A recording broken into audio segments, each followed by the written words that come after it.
السلام علیکم ورحمۃ اللہ وبرکاتہ۔ ان الحمد للہ نحمده ونستعینه ونستغفره ونعوذ باللہ من شرور انفسنا ومن سیئات اعمالنا، من یهده اللہ فلا مضل له ومن يضلل فلا هادي له، وأشهد أن لا إله إلا الله وحده لا شريك له، وأشهد أن محمدا عبده ورسوله، أما بعد فإن خير الحديث كتاب الله، وخير الهدي هدي محمد صلى الله عليه وسلم،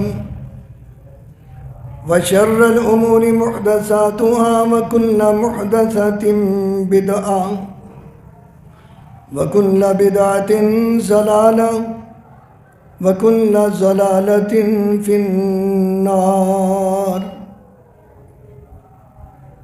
اعوذ باللہ من الشیطان الرجیم۔ ان الساعة لآتیۃ لا ریب فیہا۔ اعوذ باللہ من الشیطان الرجیم۔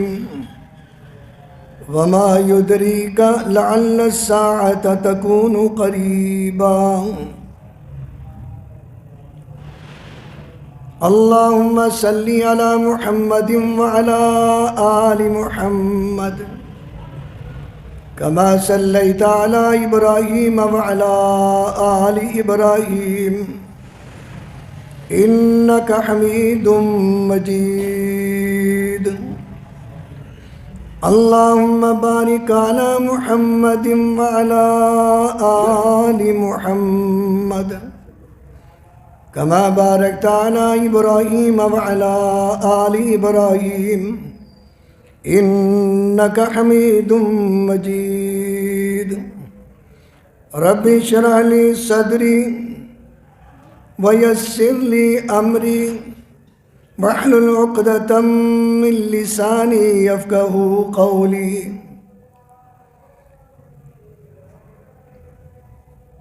معزز سامعین، معززات سامعات،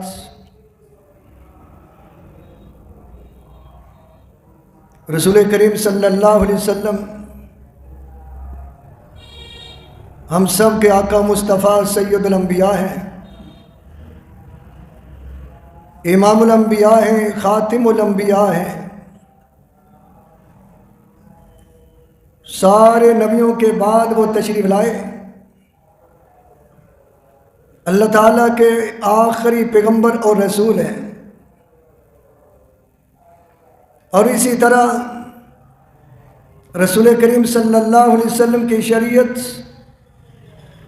وہ آخری شریعت ہے۔ تو رسول کریم صلی اللہ علیہ وسلم نے ایک مرتبہ صحابہ کرام رضوان اللہ علیہ مجمعین سے فرمایا تھا، اور یہ صحیح البخاری کی حدیث مبارکہ ہے، بعثت انا والساعۃ ہکذا، میں اور قیامت اس طرح دنیا کے اندر ہے، میرے بعد قیامت آئے گی، کوئی نیا نبی اور رسول نہیں آنے والا۔ جب رسول کریم صلی اللہ علیہ وسلم اللہ تعالیٰ کے آخری نبی اور رسول، آپ پر نازل ہونے والا دین اور شریعت وہ آخری ضابطہ الہی، تو پھر رسول کریم صلی اللہ علیہ وسلم نے قیامت تک کے متعلق حالات سے اپنی امت کو آگاہ فرمایا، اور قیامت کے بعد کیا ہونے والا۔ رسول کریم صلی اللہ علیہ وسلم نے وہ قیامت کے ایک ایک مرحلے کو ایک ایک منظر نامے کو رسول کریم صلی اللہ علیہ وسلم نے اپنی امت کے سامنے واضح اور کلیئر فرمایا.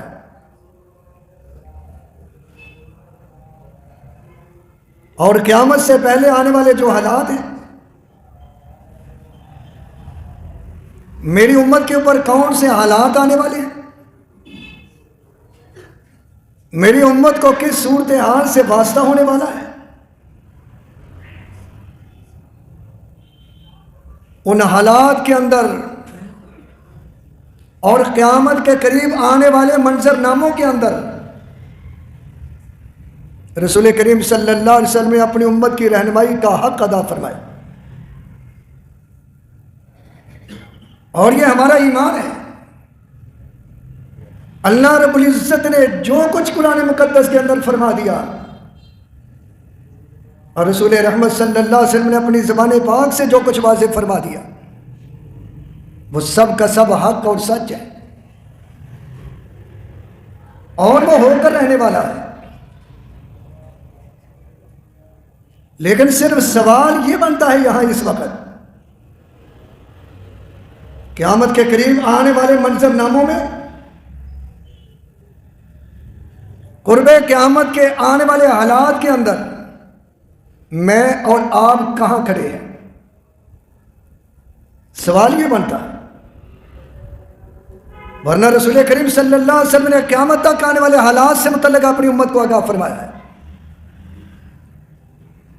ایک مرتبہ رسول رحمت صلی اللہ علیہ وسلم سوئے ہوئے تھے، آرام فرماتے، آپ کی نیند بیدار ہو گئے. پیارے پیغمبر صلی اللہ علیہ وسلم نے فرمایا آسمان سے کتنے خزانے نازل ہونے اور آسمان سے کتنے فتنوں کا نزول بھی ہو گیا. کون ہے جن حجروں میں آرام کرنے والیوں کو جو اٹھا دے، بیدار کر دے، لکھئی یسلینا، تاکہ وہ رب کے حضور سجدہ ریز ہو جائے. یہ حدیث مبارکہ کہ خزانوں کا یعنی دولت کی کثرت ہو جائے، مال و زر کی بہتات ہو جائے، ساز و سامان کی انتہا ہو جائے، اور پھر اس وقت آسمان سے فتنے بھی نازل ہوں گے. اور یہ تو حدیث مبارکہ کے اندر حضور صلی اللہ علیہ وسلم کا فرمان موجود ہے، میری امت کی آزمائی دو چیزوں سے ہے. اللہ تعالیٰ میری امت کو آزمائے گا، سب کی آزمائش ہوگی. فرمائے میری امت کی بھی آزمائش ہوگی. اللہ تعالیٰ دو ذرائع سے میری امت کی آزمائش فرمائے گا، میری امت کا امتحان لے گا.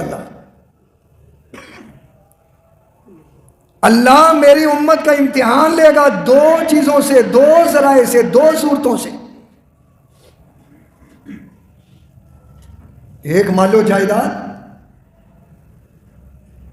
اور دوسرا عورت ذات. ان دو چیزوں سے اس امت کی آزمائش ہو کر رہنے والی. فرمایا ایک قیامت کے قریب میری امت کے بہت سے لوگ ایسے، وہ کوئی پرہیز نہیں کریں گے، حلال آتا ہے یا حرام آتا ہے، کرپشن سے مال کمایا ہوا آ رہا ہے، رشوت سے لیا ہوا مال حاصل ہو رہا ہے، جھوٹ سے کمائی حاصل ہو رہی ہے، جھوٹی قسموں کے ذریعے دنیا کمائی جا رہی ہے، ملاوٹ، ذخیرہ اندوزی، اللہ اور رسول کی نافرمانی میں دنیا کمائی جا رہی ہے. وقت آئے گا میری امت یہ حلال اور حرام کا امتیاز ختم کر بیٹھے. اس وقت میری امت کا ایک ہی حال ہوگا، مالی مالی، میرا مال، میری جائیداد. یہ میری امت کی آزمائش ہو کر رہے گی. اور دوسرا میری امت کی آزمائش عورت ذات سے ہو کر رہنے والی ہے. اللہ میری امت کو اس سے بھی آزمائے گا. اور یہ تو حدیث مبارکہ میں بھی آ گیا، قیامت کے قریب عورتوں کا حال کیا ہوگا؟ نساء کاسیات عاریات مائلات ممیلات، آخر میں فرمایا لا يدخلن الجنہ، وہ عورتیں جو کپڑے پہنے بھی بے لباس نظر آنے والی ہیں. آج وہ وقت آ گیا، اللہ اور رسول کی کوئی بات کبھی غلط نہیں ہو سکتی. جو کچھ فرما دیا ہے قیامت قریب ایسا ہوگا ایسا ہوگا، اس طرح کا منظرنامہ ہوگا، میرے بھائی ہو کر رہنا ہے. لیکن میں پھر عرض کرنا چاہوں گا، میرا اور آپ کا، ہمارے گھر والوں کا شمار کدھر ہوتا ہے؟ سوال صرف اتنا ہے، کیا سیدہ فاطمہ الزہرا رضی اللہ عنہا خاتون جنت کی حیا رکھنے والی ہیں،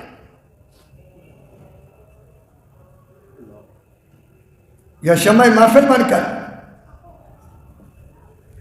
مائلات ممیلات، دوسروں کی طرف مائل ہونے والی اور دوسروں کو اپنی طرف اٹریکٹ کرنے والی؟ اللہ حضور فرماتے ہیں اللہ میری امت کی آزمائش اس سے بھی کرے گا. آج کون ہے جو ثابت قدم رہنے والا؟ آج کون ہے جو بہک جانے والا؟ سوال یہ ہے میں اور آپ ہمارے گھر کے افراد کہاں کریں؟ حضرات، رسول کائنات صلی اللہ علیہ وسلم نے یہاں تک بھی فرما دیا تھا قیامت کے قریب کچھ نشانیاں ہیں. اولاد کیا ہوگی؟ اولاد کا حال کیا ہوگا؟ والدین سے ان کا تعلق، ان کا معاملہ کس طرح کا ہو جائے گا اس وقت؟ فرما بردار اللہ نے سورہ بنی اسرائیل میں کیا فرمایا ہے؟ اولاد تو ایسی ہونی چاہیے جو والدین کے سامنے اف بھی نہ کرے. پتہ ہے اف کیا ہوتا ہے؟ اولاد اپنے کام کے اندر مشغول ہے، مصروف ہے، والدین میں سے کسی نے آواز لگا دی، اف کس وقت بلاوا آ گیا. یہ کلمہ افسوس، یہ اف کا کلمہ بھی اولاد ایسی ہونی چاہیے تھی. مگر قرب قیامت کا منظر کچھ ایسا ہوگا، اولاد اپنے والدین کے اوپر رولیں کرنے والی، حکومت کرنے والی، اپنے والدین کے اوپر آرڈر نافذ کرنے والی. یہ قیامت کی نشانیاں ہیں جو آج ہماری سوسائٹی میں نظر آتی ہیں. یہ قیامت کی نشانیاں. اور پتہ قیامت کی نشانیاں کون ہیں؟ جو ایسی ہو جائیں گی سب سے بدترین قسم کے وہ لوگ ہوں گے. میرے بھائی، آج کا وہ منظرنامہ، آج کے وہ حالات ہم اپنی کھلی آنکھوں سے بھی دیکھ رہے ہیں. اور حضرات، مسند احمد کی حدیث مبارکہ ہے، سیدنا ابو امامہ رضی اللہ تعالیٰ عنہ بیان کرتے ہیں رسول رحمت صلی اللہ علیہ وسلم نے ارشاد فرمایا یکون فی ہذہ الامۃ فی آخر الزمان. کیا فرمایا؟ میری اس امت کے اندر آخری زمانے میں ایسے افراد پیدا ہو جائیں گے. وہ کون سے افراد ہیں؟ میری امت میں آخری زمانے کے اندر ایسے افراد ہوں گے، ایسے رجال آ جائیں گے، یغدون فی سخط اللہ ویروحون فی غضبہ وفی حدیث آخر فی لعنتہ. وہ ایسے افراد ہوں گے جو صبح کے وقت اپنے گھروں سے، دفتروں سے نکلیں گے، اللہ کی ناراضی لے کر نکلیں گے، اور جب شام کو اپنے گھر میں یا اپنے دفتر میں واپس آئیں گے، اللہ کا غضب اور اللہ کی لعنت ان کے اوپر ہوگی. وہ اپنے گھروں کو، دفتروں کو واپس آئیں. اور وہ کون لوگ ہوں گے؟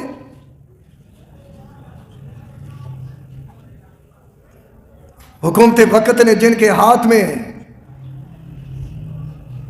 ظلم کا عصا پکڑا دیا ہوگا، جاؤ جس کو چاہو گھروں سے اٹھا کر لے اور اسے لا کر ایسا ویسا کر کے چھوڑ دو، تمہیں کوئی پوچھنے والا نہیں ہوگا. آج کی پولیس گردی کا یہ تذکرہ ہے، آج کے ظلم اور جبر کا یہ حال ہے۔ یہ قیامت کی نشانی ہے، یہ مسلم احمد کی حدیث مبارکہ ہے۔ وہ قوم کے اوپر ظلم کرنے والے، اپنی سوسائٹی پر جبر کرنے والے، اختیار ملا تھا بے اختیار ہو کر رہ گئے، نہ خدا کا ڈر رہا، نہ حدیث مصطفیٰ کا لحاظ و پاس باقی رہا۔ حضرات، آج اپنے وطن کا حال بھی ہمارے نگاہوں کے سامنے۔ ابھی وہ شام، وہ سیریا، اس کے حکومت خانے بھی جب کھلے، پھاٹک کھلے تو کیا کچھ نظر آیا؟ انا للہ و انا الیہ راجعون۔ ہزاروں نہیں، لاکھوں علماء کو اٹھایا، طلبہ کو اٹھایا، ایمان والوں کو اٹھایا، مساجد سے اٹھایا، مدارس سے اٹھایا، اور انہیں گھروں سے اٹھا کر حکومت خانوں میں بند کر کے اوپر بہت کچھ ظلم اور جبر ہوتا رہا۔ اور ابھی تک تہ خانوں کے لاکرز ایسے، ان کی چابیاں وہ کھلتے بھی نہیں، ابھی تک نہیں کھول رہے۔ ظلم کی داستانوں کی انتہا ہے۔ آج ظلم جنہیں قوم کا خادم ہونا چاہتا، وہ قوم کے ظالم بن کر رہ جائیں۔ قوم پر ظلم اور جبر، اپنے لوگوں پر ظلم اور جبر۔ یہ مسند احمد کی حدیث ہے۔ حضرت عبداللہ ابن عمر رضی اللہ عنہما بیان فرماتے ہیں، شرار الخلق، واللہ کے مخلوق میں بدترین قسم کے لوگ ہوں گے۔ عوام کو کچھ دینے، سہولت دینے، عوام کی خدمت کرنے کے بجائے کچھ اور ہونا شروع ہو جائے۔ حضرات، رسول کریم صلی اللہ علیہ وسلم کے حدیث مبارکہ سے بات، آپ مدینہ طیبہ کے اندر تشریف فرما ہے۔ صحابی کیا بیان کرتے ہیں؟ حضرت عبداللہ ابن عمر رضی اللہ عنہ، صحیح البخاری اور صحیح مسلم کی حدیث ہے، صحیح البخاری اور صحیح مسلم کی حدیث۔ حضرت عبداللہ ابن عمر رضی اللہ عنہما بیان کرتے ہیں، وہ بیان کرتے ہیں انہو سمع رسول اللہ صلی اللہ علیہ وسلم، کہ انہوں نے اللہ کے رسول صلی اللہ علیہ وسلم کو فرماتے ہوئے یوں سنا، وَهُوَ مُسْتَقْبِلٌ بِالْمَشْرِقِ، حضور کا چہرہ پاک اس وقت مشرق کی سمت میں تھا، مدینہ پاک سے مشرق کی طرف۔ یہ اشارہ ادھر کو ہو گیا، عراق کی سرزمین، ایران کی سرزمین، اور یہ آذربائیجان تک، اور یہ ہماری دھرتی بھی، یہ سارا کا سارا مشرق۔ حضرت عبداللہ ابن عمر رضی اللہ عنہما بیان کرتے ہیں کہ حضور نبی کریم صلی اللہ علیہ وسلم کا چہرہ مبارک مشرق کی سمت میں ہے، اور حضور نے فرمایا، الا ان الفتنۃ ہاہنا، فتنہ ادھر سے، الا ان الفتنۃ ہاہنا، خبردار فتنہ ادھر سے، من حیث یطلع قرن الشیطان، اور شیطان کا سینگ بھی ادھر سے نکلے گا برآمد۔ اللہ، کدھر کا اشارہ؟ عراق، ایران، اور یہ آذربائیجان تک، اور یہ ریجن بھی، یہ ساری کی ساری دھرتی حضور کے سامنے۔ اب صحیح البخاری کے دوسری حدیث مبارکہ بھی سماعت فرما، 1037 اس کا نمبر بھی۔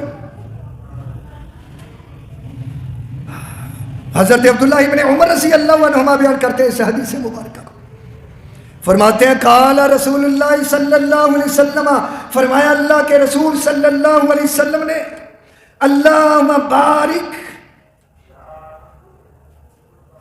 فی شامنا وفی یمننا، اے اللہ میرے شام کے اندر برکتیں فرما دے، میرے یمن کے اندر برکتیں فرما دے۔ حضرت عبداللہ ابن عمر رضی اللہ عنہما بیان کرتے ہیں، قالو، صحابہ کرام نے، کچھ صحابہ نے عرض کیا، وفی نجدنا، اللہ کے رسول ہمارے نجد کے بارے میں بھی دعا کر دو۔ فقال اللہم بارک فی شامنا وفی یمننا، پھر حضور نے دعا فرمائی، اللہ ہمارے شام کے اندر برکت کر دے، ہمارے یمن کے اندر برکت فرما۔ قال، حضرت عبداللہ ابن عمر رضی اللہ عنہما بیان کرتے ہیں، قالو کچھ اصحاب نے پھر عرض کیا وفی نجدنا ہمارے نجد کے بارے میں بھی کوئی کلمہ خیر فرما دو. فقال تو رسول کائنات صلی اللہ علیہ وسلم نے فرمایا ہناک الزلازل والفتن وبہا یطلع قرن الشیطان. یہ نجد وہاں زلزلے آئیں گے، بنچال آئیں گے، اور وہاں فتنے ظاہر ہوں گے، اور شیطان کا سینگ بھی ادھر سے نکلے گا. شیطان کا سینگ بھی ادھر سے نکلے گا. میں اپنی طرف سے کوئی لفظ بھی ایڈ نہیں کرنا پسند کروں گا یہاں. اب طبرانی کی حدیث یہ تیسرے نمبر پر ذرا سماعت فرما لیں. اور اس حدیث کو بیان کرنے والے صحابی حضرت عبداللہ ابن عباس رضی اللہ عنہما جو حضور کے قسم بھی ہیں، حضور کے تربیت یافتہ بھی ہیں، جنہیں حضور نے فرمایا میری امت کا اسکالر، یہ میری امت کا اسکالر ہے، حبر الامہ. دین کا علم اتنا مل گیا کہ چھوٹی عمر میں ہی بڑے اصحاب کی محفلوں کے اندر جنہیں بیٹھنا نصیب ہوا کرتا تھا وہ حضرت عبداللہ ابن عباس رضی اللہ عنہما بیان کرتے ہیں. کیا بیان کرتے ہیں؟ دعا النبی صلی اللہ علیہ وسلم، حضور نے ایک مرتبہ دعا فرمائی اللہم بارک لنا فی ساعنا و مدینا. اللہ ہمارے سا کے اندر، ہمارے مد کے اندر، یعنی مدینہ طیبہ کی سرزمین میں جو ہمارے پیمانے ہیں کاروبار کے، تجارت کے، اللہ ان پیمانوں میں برکتیں ہی برکتیں فرما دے. وبارک لنا فی شامنا و یمننا، حضور دعا فرما رہے اللہ ہمارے شام کے اندر برکتیں فرما دے، ہمارے یمن کے اندر برکتیں فرما دے. فقال رجل من القوم، اور قوم میں سے ایک شخص کھڑا ہوا عرض کرنے لگا یا نبی اللہ، اللہ کے نبی صلی اللہ علیہ وسلم، وفی عراقنا. میں نے عرض کیا میں ایک لفظ بھی اپنی طرف سے ایڈ کرنا پسند نہیں کروں. پہلی حدیث مبارکہ میں لفظ نجد کا تذکرہ فرمایا، اور یہ طبرانی کی حدیث نے بالکل منظر کلیئر فرما دیا. وہ نجد کون سا ہے؟ وہ عراق، یہی علاقہ سر. وفی عراقنا، آپ نے مدینہ طیبہ کے پیمانوں میں برکتیں کی دعائیں فرما دی، آپ نے شام کے اور یمن کے لیے برکت کی دعا فرما دی. ہمارے عراق کے لیے بھی کوئی کلمہ خیر فرما دو. حضرت عبداللہ ابن عباس رضی اللہ عنہما یہاں بیان فرما ان بہا قرن الشیطان، وہ شیطان کا سینگ ہے. ویہیج الفتن، وہاں تو فتنے بڑکیں گے. وَإِنَّ الْجَفَا بِالْمَشْرِقِ، میری امت میں اگر ظلم کی صورت ہوگی وہ مشرق کے اندر ہوگی. حضرات کون سا فتنہ ہے جو اس امت کے اندر اس سرزمین سے نہیں برآمد ہوا ظاہر؟ اور ان تمام فتنوں کی ابتدا کہاں سے ہوئی تھی یہ بھی عرض کرنا چاہوں گا. صحیح بخاری اور صحیح مسلم سے.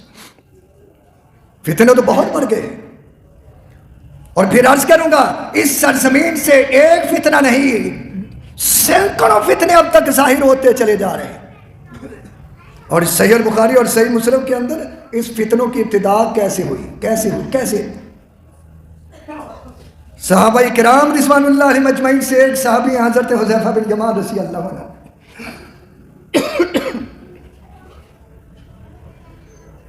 حضرت حذیفہ بن یمان رضی اللہ تعالیٰ عنہ، وہ جلیل القدر صحابی ہیں. وہ بیان کرتے ہیں میرے دیگر ساتھی وہ رسول کریم صلی اللہ علیہ وسلم کے محفل پاک میں حاضر ہوتے، ان کے سوال اور ہوا کرتے تھے، میرے سوال کچھ اور ہوا کرتے تھے. میں اللہ کے رسول صلی اللہ علیہ وسلم سے کیا پوچھا کرتا تھا؟ فتنے کون سے ہیں؟ اس امت کی آزمائشیں کون سی ہیں؟ اس امت کی ابتلا کون سی ہے؟ اس امت کا امتحان کون سا ہے؟ اس امت کے لیے کون کون سی آزمائشیں آنے والی ہیں؟ حضرت حذیفہ بن یمان رضی اللہ عنہما بیان کرتے ہیں میں حضور سے ان چیزوں کے متعلق پوچھا کرتا تھا، سوال کیا کرتا تھا، اور بعد میں منظرنامہ ایسا بنا جب حضور دنیا سے تشریف لے جاتے ہیں میرے ساتھیوں کو جب اس امت کی آزمائش اور فتنوں سے متعلق واسطہ ہوتا وہ مجھ سے سوال کرتے، مجھ سے پوچھا کرتے حذیفہ تم نے کوئی بات حضور سے سنی؟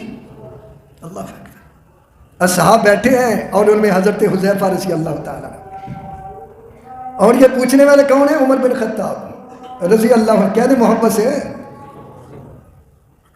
اور میرے بھائی جس گلی سے عمر کا گزر ہوتا ہے حضور فرماتے ہیں وہ شیطان تو وہ گلی چھوڑ کر بھاگ جاتا ہے۔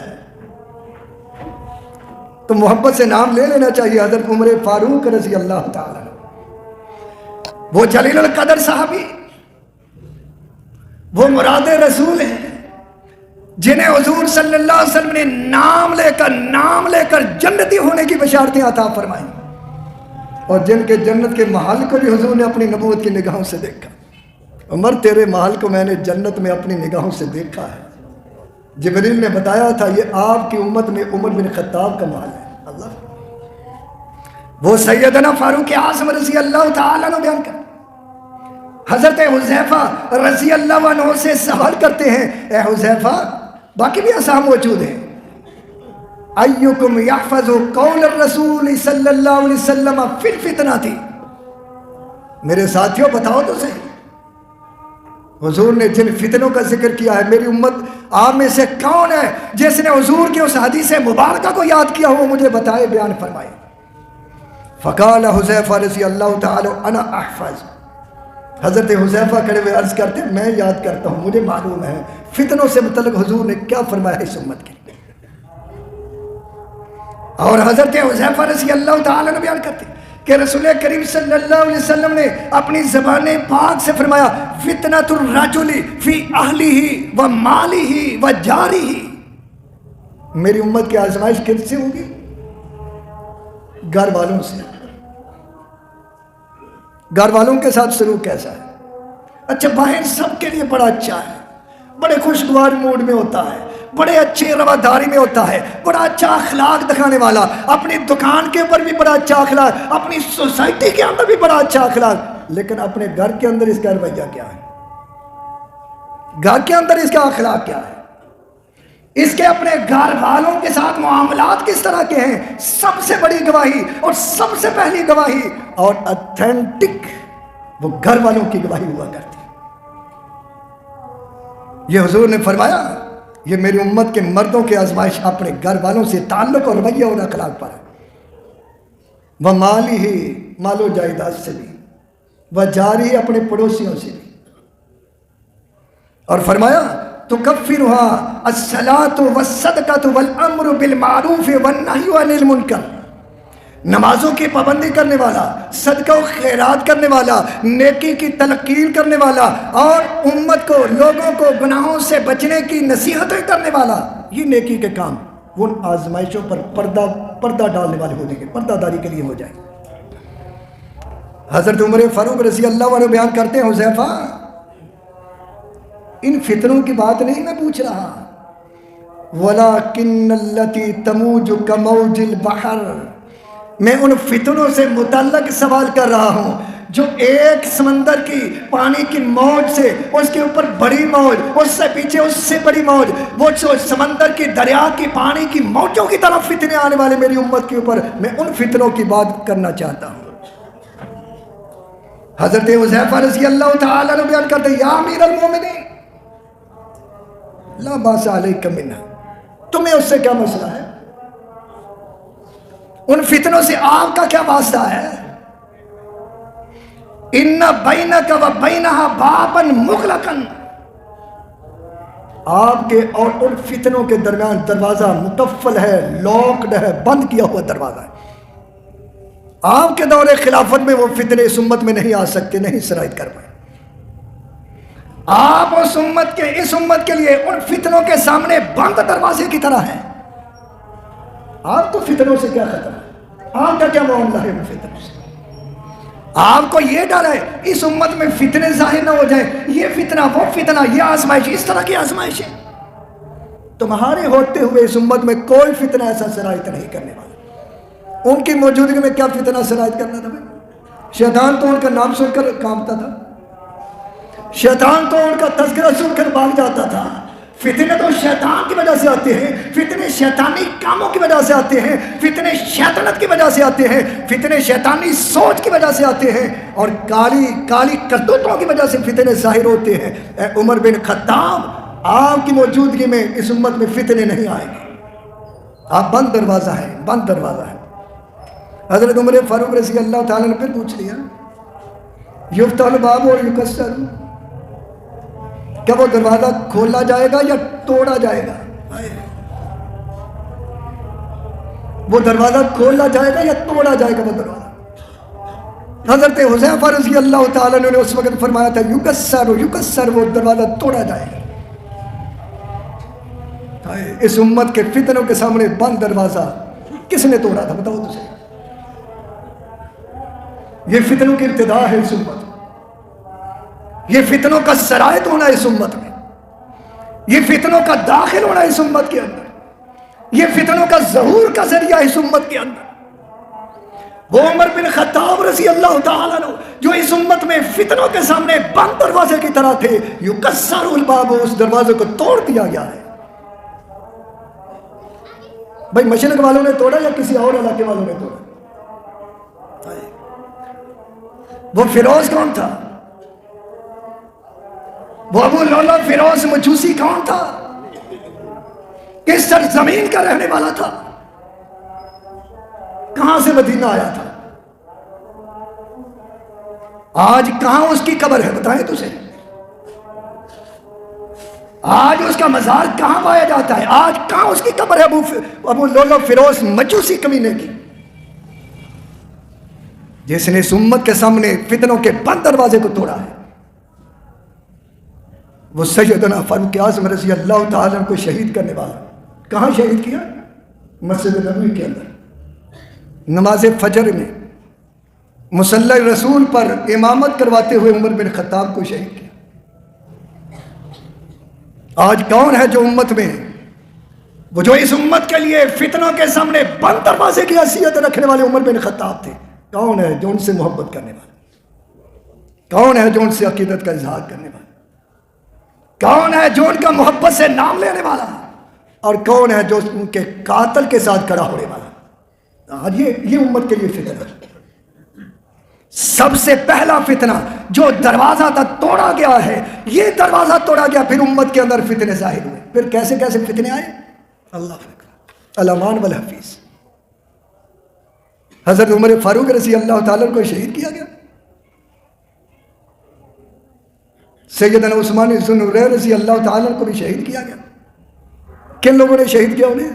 یہ کوفہ بصرہ سے اٹھنے والے تھے نا، اور کہاں سے اٹھے تھے؟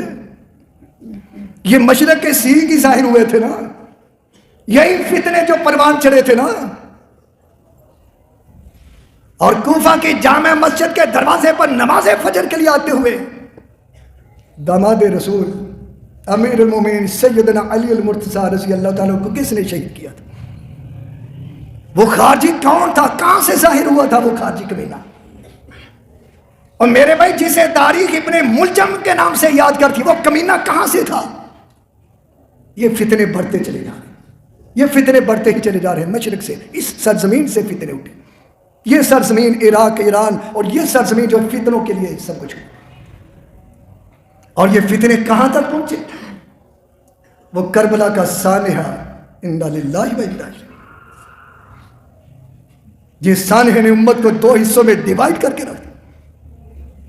وہ جنت کے شہزادے، وہ جنت کے جوانوں کے سردار، حضور کے پیارے نواسے حضرت سیدنا حسین رضی اللہ تعالیٰ کو شہید کرنے والے، یہی کوفہ کے بدبخت تھے۔ یہ سارے فتنے، خارجی فتنہ اٹھا، جامعہ فتنہ اٹھا، بہائیہ فتنہ اٹھا، بوزیہ فتنہ اٹھا، میرے بھائی کون سا فتنہ جو اس سرزمین سے ظاہر نہیں ہوا؟ آج تک فتنے ہی فتنے، فتنے ہی فتنے نظر آتے۔ وہ امت کے لیے پہلا فتنہ تھا جو دروازے کو توڑ کر امت میں سرایت ہوا، اور پھر اس کے بعد کیا ہوا؟ پھر فتنوں کو میری امت نہیں روک سکے، پھر ان فتنوں کو میری امت نہیں روک پائے گی۔ اللہ تعالیٰ سے دعا ہے اللہ فتنوں کے اس دور کے اندر ہمارے ایمان کی حفاظت فرمائے، ہمارے گھر والوں کی حفاظت فرمائے، پوری امت مسلمہ کو حق کے ساتھ کھڑا ہونے کی توفیق اور سعادت نصیب فرمائے۔ وآخر دعوانا ان الحمد للہ رب العالمین۔